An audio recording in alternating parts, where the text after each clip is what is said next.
बिस्मिल्लाहिर्रहमानिर्रहीम। Second year national book foundation की new book आ चुकी है फिज़िक्स की, जो कि फेडरल बोर्ड में फ़ॉलो की जा रही है। और फेडरल बोर्ड में ये जो फॉलो की जा रही है, इस बुक के तमाम लेक्चर्स आज से इस चैनल के ऊपर अपलोड किए जाएंगे। तो इस बुक का जो फर्स्ट चैप्टर है, चैप्टर नंबर 14 चैप्टर्स आप फर्स्ट ईयर में स्टडी कर चुके हैं। चैप्टर 15 जो है ग्रेविटेशन है, और इस चैप्टर का first topic Newton's law of universal gravitation आज की वीडियो में हम डिस्कस करेंगे। मज़ीद वीडियोस के लिए हमारा चैनल सब्सक्राइब करें और बेल आइकन पर प्रेस करें ताकि आपको तमाम लेक्चर की वीडियोस टाइम पर मिलती रहें। तो सबसे पहले Newton's law of universal gravitation की बात करें तो ये समझाने से पहले फोर्स ऑफ ग्रेविटी समझना ज़रूरी है। फोर्स ऑफ ग्रेविटी क्या है?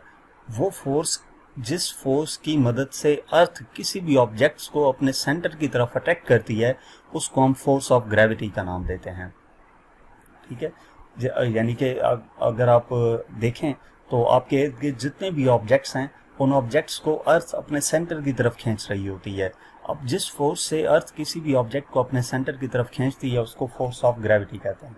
नॉर्मली भी आप किसी ऑब्जेक्ट को अगर छोड़ें तो वो किधर जाता है? ज़मीन की तरफ जाता है। अब ज़मीन की तरफ क्यों जाता है? क्योंकि अर्थ उसको अपनी तरफ खींच रही है। तो जिस फोर्स से अर्थ किसी ऑब्जेक्ट को अपने सेंटर की तरफ खींचती है, उस फोर्स को फोर्स ऑफ ग्रेविटी कहते हैं, और इसकी वैल्यू G = 10 मीटर पर सेकंड स्क्वायर होती है। उसके बाद अगर लॉ ऑफ यूनिवर्सल ग्रेविटेशन की बात की जाए तो इस लॉ के मुताबिक हर बॉडी जो है यूनिवर्स में, वो दूसरी बॉडी को अट्रैक्ट कर रही होती है। यानी कि यूनिवर्स में कोई सी भी दो बॉडीज की बात करें तो वो दो बॉडीज एक दूसरे को अट्रैक्ट कर रही होती हैं। यूनिवर्स का क्या मतलब है कि हमारे पास जो यूनिवर्स एक है अर्थ का मतलब क्या है? अर्थ और अर्थ के ऊपर मौजूद, हम उन चीज़ों को डिस्कस करें, अर्थ के ऊपर मौजूद चीज़ों को। लेकिन यूनिवर्स का मतलब क्या है? अर्थ, जुपिटर, ये जो प्लैनेट्स हैं, मार्स वगैरह, ये सारे, और गैलेक्सीज आ जाती हैं, तो ये सारा कुछ यूनिवर्स है। तो यूनिवर्स की बात की जा रही है कि यूनिवर्स में जितनी भी बॉडीज हैं, हर दो ऑब्जेक्ट्स एक दूसरे को अट्रैक्ट कर रहे होते हैं। अब इस लॉ के मुताबिक यूनिवर्स में कोई से भी दो ऑब्जेक्ट्स एक दूसरे के ऊपर फोर्स ऑफ अट्रैक्शन अप्लाई कर रहे होते हैं। एक बात याद रखनी है, लॉ ऑफ यूनिवर्सल ग्रेविटेशन में फोर्स ऑफ अट्रैक्शन है, रिपल्जन नहीं है। ठीक है, हमेशा ऑब्जेक्ट्स अट्रैक्ट करेंगे। तो universe attracts every other body with the force which is directly proportional to product of their masses and inversely proportional to the square of the distance। यानी कि जो दो ऑब्जेक्ट्स होंगे, उन दो ऑब्जेक्ट्स का जो मैस है, उन मैसेस के प्रोडक्ट के डायरेक्टली प्रोपोर्शनल होगी वो फोर्स। इसका मतलब ये है कि अगर उन ऑब्जेक्ट का मैस इंक्रीज करेंगे तो उनके दरमियान जो फोर्स है वो इंक्रीज होगी। और दूसरा बात क्या बता गई है? Inversely proportional to the square of distance between them, यानी कि उन दो मैसेस के दरमियान जो डिस्टेंस है उसके इनवर्सली प्रोपोर्शनल होगी। यानी कि अगर डिस्टेंस ज़्यादा होगा तो फोर्स कम होगी, और अगर डिस्टेंस कम होगा तो फोर्स ज़्यादा होगी। इसको अगर हम मैथमेटिकली लिखते हैं तो थोड़ी सी एक्सप्लेनेशन, और उसके बाद हम देखते हैं कि कंसिडर करते हैं दो बॉडीज़ हैं, एक का मैस m1 है और दूसरे का मैस m2 है, और उन दो बॉडीज़ के दरमियान जो डिस्टेंस है वो d है। ठीक है, तो according to the law of gravitation F equal होगा, F प्रोपोर्शनल है m1 m2 के। ये इस डेफिनेशन की जो फर्स्ट स्टेटमेंट है कि universe every other body with the force which is directly proportional to the product of their masses. तो उसको हमने इक्वेशन की फॉर्म में लिखा है कि force directly proportional to product of their masses. एक का मैस m1 और दूसरे का मैस m2, तो जो फोर्स है इन दो मैसेज के प्रोडक्ट के डायरेक्टली प्रोपोर्शनल है। इसको इक्वेशन 1 का नाम दे दिया। इसके बाद इस डेफिनेशन का दूसरा हिस्सा क्या था?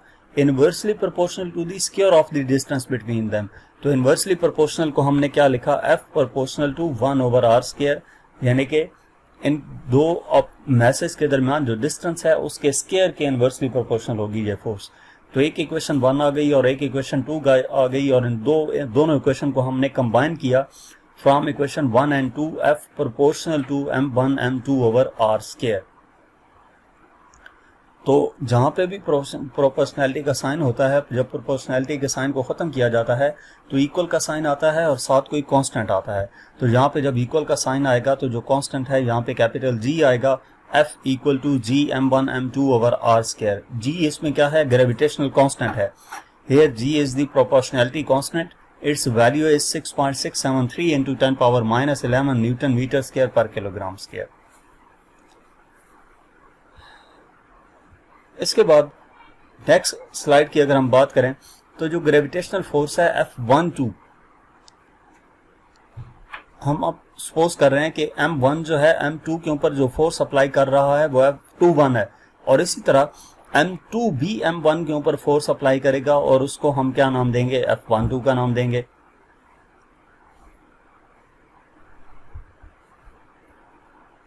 यानी कि हमने लॉ ऑफ ग्रेविटेशन में क्या पढ़ा था कि दोनों ऑब्जेक्ट्स एक दूसरे को अट्रैक्ट करते हैं, तो M1 जिस फोर्स से M2 को अट्रैक्ट कर रहा है उसको हमने F12 का नाम दे दिया, और M2 M1 को जिस फोर्स से अट्रैक्ट कर रहा है वो F21 है। और इन दो मैसेज के दरमियान जब डिस्टेंस r हो तो आप ये भी देखें कि M1 जिस फोर्स से अट्रैक्ट कर रहा है उसकी डायरेक्शन इस तरफ है, और M2 जिस फोर्स से अट्रैक्ट कर रहा है वो इस तरफ है। दोनों की डायरेक्शन अपोजिट है, तो हम इसको मैथमेटिकली लिख सकते हैं F12 equal to minus F21। अब इसका मतलब यह है कि F12 इक्वल है F21 के, और नेगेटिव साइन क्या इंडिकेट कर रहा है कि दोनों की डायरेक्शन अपोजिट है। तो ये जो फोर्सेज हैं एक्शन रिएक्शन पेयर के तहत अगर देखा जाए तो these forces form the action reaction pair. Newton third law of motion भी यही है। Newton third law of motion हमें क्या कहता है कि अगर एक बॉडी किसी दूसरी बॉडी पे एक्शन करती है तो दूसरी बॉडी पहली बॉडी पे एक्शन करेगी, और वही यहाँ पे हो रहा है कि अगर M1 इसको अट्रैक्ट कर रहा है M2 को, तो M2 भी M1 को अट्रैक्ट कर रहा है। इसी वजह से जो universal law of universal gravitation है, ये Newton third law of motion भी एट ए टाइम इस पे अप्लाई हो रहा होता है। तो अगर आपके पेपर में क्वेश्चन आ सकता है कि how law of universal gravitation is consistent with Newton third law of motion, तो उस टाइम पे आपने ये वाली एक्सप्लेनेशन लिखनी है इसकी, जो इस स्लाइड पे है। इसके बाद नेक्स्ट आगे देखते हैं। ग्रेविटेशनल फोर्स जो है वो always attractive and does not depend upon the medium between the message. जो मैं आपको पहले भी बता चुका हूं कि ग्रेविटेशनल फोर्स में हमेशा फोर्स ऑफ अट्रैक्शन होगी, फोर्स ऑफ रिपल्जन नहीं होगी। ग्रेविटेशनल फोर्स में हमेशा फोर्स ऑफ अट्रैक्शन होगी, अट्रैक्टिव फोर्सेस होंगी, फोर्स ऑफ रिपल्जन नहीं होगी। And does not depend upon the medium between the message, और ये उन दो मैसेज के दरमियान मीडियम पे भी डिपेंड नहीं कर रही होती। तो डिपेंड किस पे कर रही होती है वो आपने डेफिनेशन में पढ़ा था कि उन दोनों ऑब्जेक्ट्स का मास क्या है और उनके दरमियान डिस्टेंस क्या है।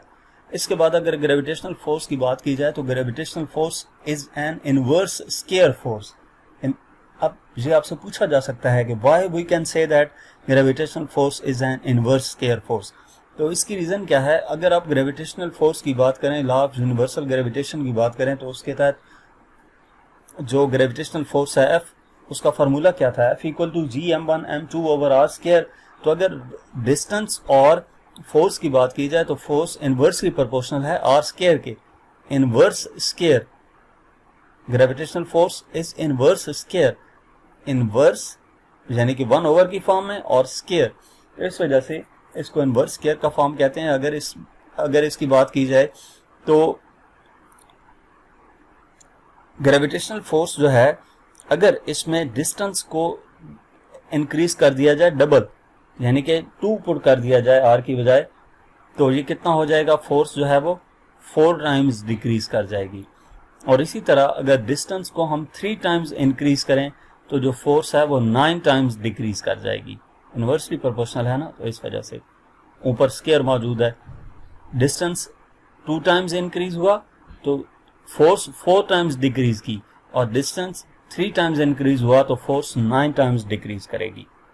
तो इस वजह से इसको ग्रेविटेशनल फोर्स को इनवर्स स्क्वायर फोर्स भी कहते हैं।